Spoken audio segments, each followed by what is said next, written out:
നമ്മളിത് കേട്ട് കേട്ട് എനിക്ക് തോന്നുന്നു എൻ്റെ മനസ്സ് കല്ലായിട്ട് മാറിയേക്കാണ്. സോ അതുകൊണ്ട് എന്ത് വന്നാലും ഇപ്പം നേർക്ക് നേരെ ഒരാൾ വന്ന് തല്ലിക്കഴിഞ്ഞാൽ എനിക്ക് വേദനിക്കും. പക്ഷെ ഈ പറയുന്നതൊന്നും എന്നെ തളർത്തുന്നില്ല. അല്ലെങ്കിൽ പിന്നെ ഈ പറയുന്നവരെല്ലാവരും വന്ന് എന്നെ അടിക്കണം അല്ലെങ്കിൽ ഞുള്ളിപ്പറിക്കണം, അതേ എനിക്ക് വേദനിക്കത്തുള്ളൂ. എന്നൊരു മട്ടാണ് ഞാൻ. മാനസികമായിട്ട് ഞാൻ തളർത്താൻ പറ്റില്ല. മാനസികമായിട്ട് ഒരു രക്ഷയില്ലപ്പാ, തളർത്താൻ പറ്റത്തില്ല. അത് രേണു തന്നെ എടുത്തൊരു തീരുമാനമാണ്. ഞാൻ എടുത്ത തീരുമാനമാണെന്ന് ചോദിച്ചാൽ ഒരു പരിധിവരെ എടുത്ത തീരുമാനമാണെങ്കിൽ പോലും ഞാൻ എന്താ പറയുക, ഈ വന്ന അനുഭവങ്ങളിലൂടെ ഞാൻ തന്നെ കരുത്ത് ആർജിച്ചാണ്. എന്തോ ഒരു ഉള്ളിലൊരു ശക്തി. ഈ പറഞ്ഞ ഒരു വർഷം ആവുന്നുള്ളൂ ഈ പറഞ്ഞൊരു മാറ്റം രേണു സംഭവിച്ചു. 6 മാസം 6 മാസമേ ആവുന്നുള്ളൂ ശരിക്കും അല്ലേ? 7 മാസത്തോളം ആവുന്നുള്ളൂ. ഞാൻ ചോദിക്കുന്നത്, രേണു ഇപ്പോൾ ആഗ്രഹിച്ച അല്ലെങ്കിൽ ജീവിക്കാൻ കൊതിച്ചൊരു ജീവിതത്തിലൂടെയാണ് രേണു ഇപ്പോൾ സഞ്ചരിച്ചുകൊണ്ടിരിക്കുന്നത്? ഒരിക്കലും ഇങ്ങനൊരു ജീവിതം ഞാൻ കൊതിച്ചിട്ടില്ല. കാരണം ഒന്നാമത്തെ കാര്യം സുധിച്ചേട്ടൻ്റെ വേർപെടൽ പെട്ടെന്നുള്ള അത് ഞാൻ ഒരിക്കലും അക്സെപ്റ്റ് ചെയ്യുന്നൊരു സാധനമല്ലായിരുന്നു. പക്ഷേ എന്തായാലും മനുഷ്യനാണ്, എന്തായാലും മരിക്കണം, ജനിച്ചാൽ ഒരിക്കൽ മരണം. എന്തായാലും ഇപ്പം ഞാനാണ് നാളെ നിമിഷം ഉണ്ടാവുന്നു ദൈവത്തിന് മാത്രമേ അറിയത്തുള്ളൂ. അപ്പം ഇങ്ങനൊരു ജീവിതം ആഗ്രഹിച്ചിട്ടില്ല ഞാൻ. എന്നെ സംബന്ധിച്ച് ഒരു ഒഴുക്കിനനുസരിച്ച്, എന്നും പറയുന്ന പോലെ ഒരു ഒഴുക്കിനനുസരിച്ച് വന്ന ഒരാളാണ്.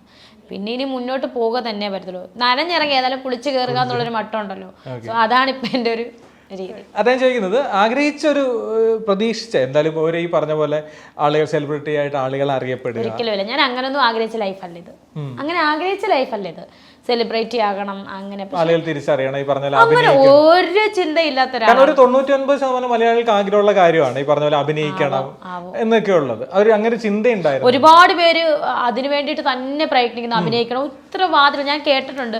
ഇന്നിപ്പോൾ പ്രതീക്ഷ ആണല്ലോ എൻ്റെ അടുത്ത്, എൻ്റെ കൂടെ അഭിനയിക്കും പ്രതീക്ഷ ആണെന്ന് പറഞ്ഞ ചേച്ചി ഒരുപാട് പേരെടുത്ത് അഭിനയിക്കാൻ ചാൻസ് ചോദിച്ചു. ഒരുപാട് അലഞ്ഞിട്ടുണ്ട്. 2-3 എണ്ണം ചെയ്തിട്ടുമുണ്ട് അഭിനയം, ആൽബം ഒക്കെ, സിനിമ. പക്ഷേ കരിമിഴി കണ്ണാലെ ചേച്ചിയുടെ ചെയ്തപ്പോഴാണ് ഞാൻ ഇച്ചിരി എന്നെ എല്ലാവരും അറിയപ്പെടുന്നതും. സത്യമാണ് അത്. അതിനുശേഷം ഞാനും ഒരുപാട് ആൽബങ്ങൾ ചെയ്തതെല്ലാം ഹിറ്റ്, തൊടുന്നെല്ലാം പൊന്നു പോലെ. ഞാൻ അഹങ്കാരവും ഞാൻ ഇതൊന്നും പറഞ്ഞൊന്നുമല്ല. എന്തായാലും ദൈവഭാഗ്യം കൊണ്ട് ഞാനും പ്രതീക്ഷിച്ചു, അല്ലെങ്കിൽ ഞാൻ ചെയ്തതൊക്കെ എന്തായാലും 4 പേര് കാണാനുണ്ട്. അതല്ലേ ഒരാളുടെ വിജയം, ഒരു സോഷ്യൽ മീഡിയയുടെ വിജയം അതാണല്ലോ. രേണുസുതി ഒരു ഭാഗ്യ ജോഡിയായിട്ടാണോ പ്രതീക്ഷിനെ കാണുന്നത്? ഭാഗ്യ ജോഡിന്ന് താരജോഡികൾക്കുള്ള മികച്ച താരജോഡികൾക്കുള്ള അവാർഡ് ഞങ്ങൾക്ക് 2 പേർക്കും കിട്ടി. ഗുരുപ്രിയ ടിവിയുടെ. ഇതൊക്കെ ഭയങ്കര സന്തോഷമുള്ള കാര്യം. വന്നോടനെ ഒരു അവാർഡ് കിട്ടുക എന്നൊക്കെ പറഞ്ഞ അവാർഡെന്ന് പറയാൻ പറ്റില്ല, അന്നേരം പ്രശ്നമാണ്. അങ്ങനെയാണ്. ഇപ്പൊ കുറച്ച് വിവാദങ്ങൾ ഇങ്ങനെ നടക്കുമല്ലോ. ആ വിവാദങ്ങൾ കഴിഞ്ഞിട്ടാണല്ലോ അടുത്ത വിവാദം വരുന്നത്. ഇനിയിപ്പോ ഈ വിവാദം തീർന്നു കഴിഞ്ഞിട്ട് എന്താ വരുന്നത് ദൈവം തമ്പുരാന് പോലും അറിയില്ല. ഈ ഒന്ന് തുടരെ ഇങ്ങനെ വിവാദങ്ങൾ ഉണ്ടാവുന്നത് അല്ലെങ്കിൽ ഈ ഒരു ചർച്ചയാവുന്നത്, അതിൽ രേണുവിന് എന്തെങ്കിലും പങ്കുണ്ടോ? ശരി, എനിക്കറിയില്ല സത്യമായിട്ട്. ഞാൻ സത്യം പറഞ്ഞ ഒരു വിവാദങ്ങൾക്കും അടിമപ്പെടാതെ മര്യാദയ്ക്ക് എൻ്റെ വഴി പോകാൻ ആഗ്രഹിക്കുന്ന ഒരു വ്യക്തിയാണ് രേണുസുതി എന്ന ഞാൻ. പക്ഷേ എവിടെ നിന്ന് അന്നേരത്തില്ല തേടി പിടിച്ച് ഇങ്ങോട്ട് വരുക, തലയിലോട്ട് വരുക, എന്താ അറിയില്ല. അതിൻ്റെ റീസൺ നോക്കുമ്പം വ്ളോഗേഴ്സിനൊന്നും വേറെ ഇതില്ല, വേറെ വിഷയമില്ല. രേണുസുതിയാണ് സബ്ജക്റ്റ്. എവിടെ തിരിഞ്ഞാലും രേണുസുതി സബ്ജക്റ്റ്. അതെന്താ എനിക്ക് ഈ പർപ്പസ്ഫുള്ളി ആരെങ്കിലും ഒക്കെ രേണുസുതിയുടെ പിന്നാലെ ഉണ്ട്, രേണുസുതി ഇങ്ങനെ അറ്റാക്ക് ചെയ്യണം മേ ബി ഉണ്ടാകും. എനിക്കൊരു ഡൗട്ടുണ്ട് ഇപ്പം. കാരണം പുറകെ വരുക രേണുസുതി എന്തവിടെ പറയുന്നു നോക്കിയിട്ട് അതൊരു കണ്ടന്റ് ആക്കിയിട്ട് പിന്നെ തകർക്കുക. പിന്നെ അതിൻ്റെ അടിയിൽ വരുന്ന കമൻസോ, അയ്യോ എൻ്റെ അമ്മ, ഇവർക്കൊക്കെ എന്നെ ഒരു തൊള്ളി അറിയാത്ത മനുഷ്യരാണ് എന്നെ ഈ കമൻ്റ് ഇടുന്നത്. ഞാൻ ആരാണെന്നും എന്താണെന്നും അറിയണമെങ്കിൽ എന്നെ ഒരു നേരം സംസാരിച്ചാൽ മതി. ഇപ്പം ഇൻ്റർവ്യൂവിൽ ഇരിക്കുന്ന ഞാനെന്ന് വെച്ചാൽ വേറെ ഞാൻ, അതായത് ഞാനെന്നല്ല പറഞ്ഞത്. പക്ഷേ ഇൻ്റർവ്യൂവിൽ നമ്മൾ ആധികാരികമായിട്ട് സംസാരിക്കേണ്ടത് നമ്മൾ ആധികാരികമായിട്ട് സംസാരിക്കണം. അല്ലെ ഇവിടെ ഇരുന്നുകൊണ്ട് ചിരിച്ച് കളിച്ച് സംസാരിച്ചിട്ട് കാര്യമില്ല. പിന്നെ നമുക്ക് നമ്മുടെ ഫാമിലി മെമ്പേഴ്സ് അല്ലെങ്കിൽ നമ്മുടെ മക്കൾ അല്ലെങ്കിൽ നമ്മുടെ ഫ്രണ്ട്സുമായിട്ട് സംസാരിക്കും, നമ്മൾ ആ ഒരു രീതിയിൽ സംസാരിക്കും. എല്ലാ വ്യക്തികൾക്കും അങ്ങനെ ഒരു വ്യക്തിത്വം ഉള്ളതാണ്. പക്ഷേ ഇതൊന്നും അറിയാത്ത ആൾക്കാരാണ് എന്നെ ഈ ചീത്ത വിളിക്കുന്നത്, പച്ചയ്ക്ക് തെറി വിളിക്കുന്നത്. ഇവരുടെ ആരുടെയും വീട്ടിൽ നിന്ന് ഞാനൊന്നും ചെന്ന് മോഷ്ടിക്കുന്നില്ല, ഇവരുടെ ആരുടെയും ഭർത്താക്കന്മാരെ ചെന്ന് ഞാൻ പിടിക്കുന്നില്ല, ഇവരുടെ മക്കൾ കഴിക്കേണ്ട ആഹാരം ഞാൻ ഡെയിലി മേടിക്കുന്നില്ല ഭർത്താവില്ലെന്ന് പറഞ്ഞു.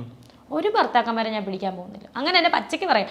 മലയാളികളോട് ഞാൻ പച്ചയ്ക്ക് പറയാം, ഞാൻ ആരുടെയും ഭർത്താക്കന്മാരെ ഞാൻ പിടിച്ചു വെക്കാനും വരുന്നില്ല. പിന്നെ എന്തുകൊണ്ടാണ് ഇവർ ഈ കിടന്ന് എന്നെ തന്നെ അറിയാത്തവരാണ് ചീത്ത വിളിക്കുന്നത്?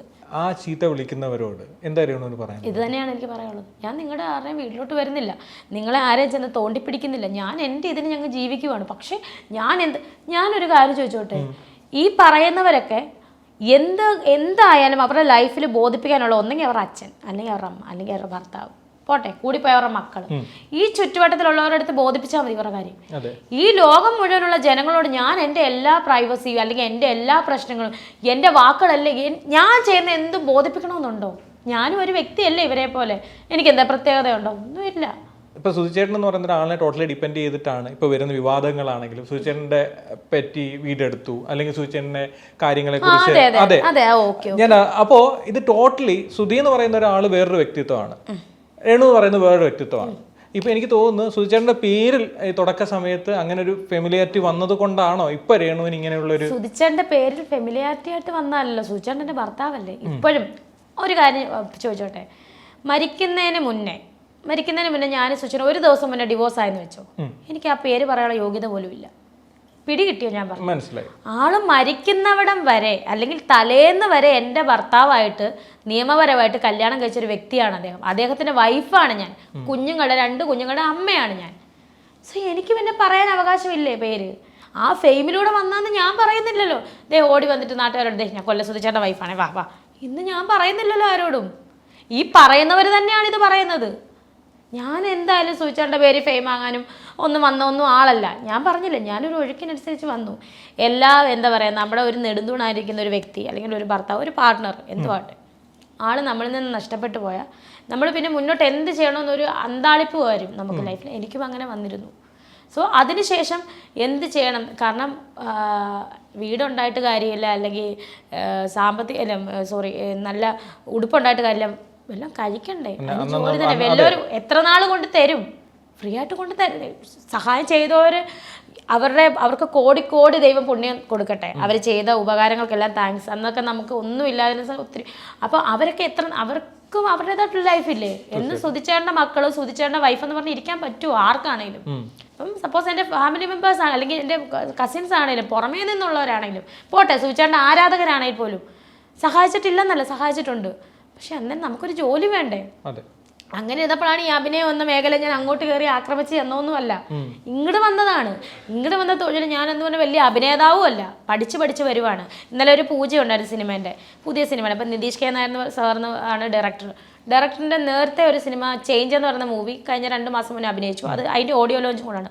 അപ്പോൾ അദ്ദേഹം അത്രയും പേരുടെ ആ മീഡിയ മുമ്പിൽ അല്ലെങ്കിൽ അത്രയും പേരുടെ വേദിയിൽ അത്രയും വലിയ ആർട്ടിസ്റ്റുകൾ ഇരിക്കുമ്പോൾ അദ്ദേഹം എഴുന്നേറ്റ് എന്ന് പറഞ്ഞൊരു ഞാൻ പറഞ്ഞിട്ടോ അദ്ദേഹത്തിന് ഞാൻ ഇതിനാണ് സ്വാധീനം ചെയ്യുന്നത്, ഇങ്ങനെ പറയണേ, ഡയറക്ടറാണ്.